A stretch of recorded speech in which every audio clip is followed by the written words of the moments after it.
In order to create charts, you need some data to base the charts upon, and I've got 3 databases, 2 of which are tables.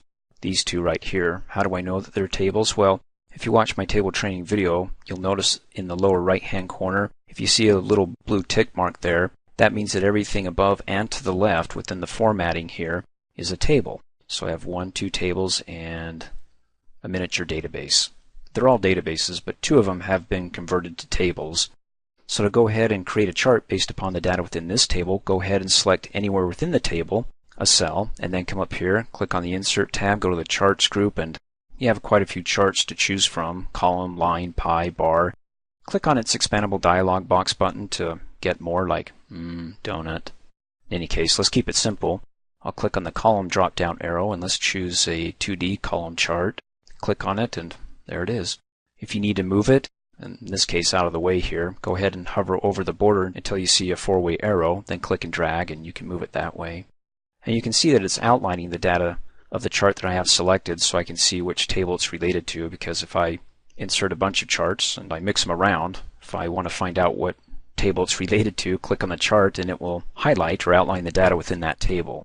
Now looking at the chart, you can see that we've got the legend, and the categories, books and MP3s, have a different color, so you can tell by looking in the chart. Well, let's see, blue for books. Beginning in January, we made a lot of sales there, then we dropped off in April, and of course red for the MP3s. Down at the bottom, you have the horizontal category axis, or if you recall your algebra days, when it comes to plotting things, you have your x-axis and your y-axis. The y-axis, when you hover over it in the charts, referred to as the vertical value axis, because we have values there. We're going up in value, we're making more sales or earning more money, jumping from 400 to 600, well, not all the way up to 1200, but it's there.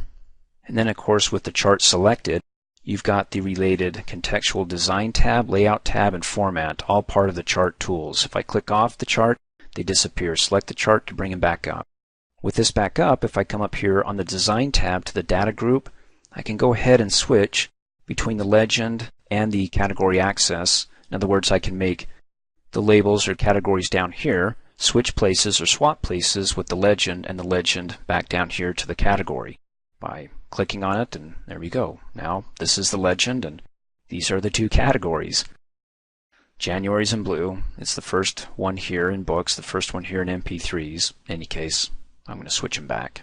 Let's go ahead and insert 2 more charts. I'm going to scroll down, click in the second table, come up here, click on the Insert tab, go to the Charts group. Let's do a line chart. Click on the drop down arrow.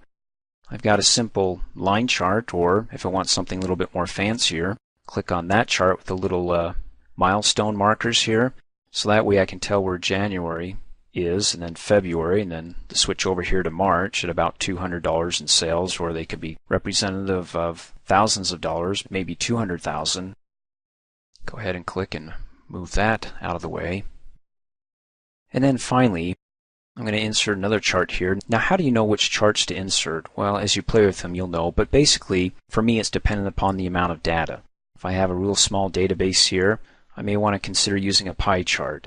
If I've got a lot of data, for example, that requires a lot of categories, then I want to use maybe a column or bar chart. So in any case, because this one's so small, let's have some pie. Go ahead and click anywhere within the database, come back up here, click on the Insert tab, go to the Charts group, click on the pie drop down arrow, and we can do 2D or some fancy 3D. Let's do 2D. Click on it and click and drag the border. It's the budget. We've got the categories here. Looks like red is the IT staff. Hover over that pie slice and it gives me a little pop-up. Says the value of this slice is $750, or 12% of the total pie. And again, I'll show you in the next training video on modifying charts how you can add labels without having to hover over each one of these slices or hovering over each one of these points. And then finally, the fastest way to create a chart is to simply click within any database and hit the F11 key on the keyboard.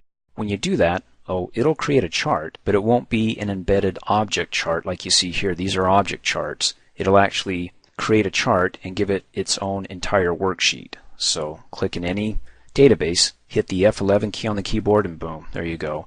See, on sheet 1 I had my 3 databases, 2 tables, 1 database, but it created the chart based upon this database I had, or the cell that I had selected in that database on its own worksheet. That's the good news. The bad news is that, well, the default chart type is a column chart. You can change the chart type, but that's going to be in the next training video on modifying charts. Thanks for watching. Hey, as a quick reminder, if you like my video, please give it a thumbs up. You can also click on me and subscribe to my channel, get notified of the latest videos, and for only $2 a month, you can have access to all my Microsoft Office training videos.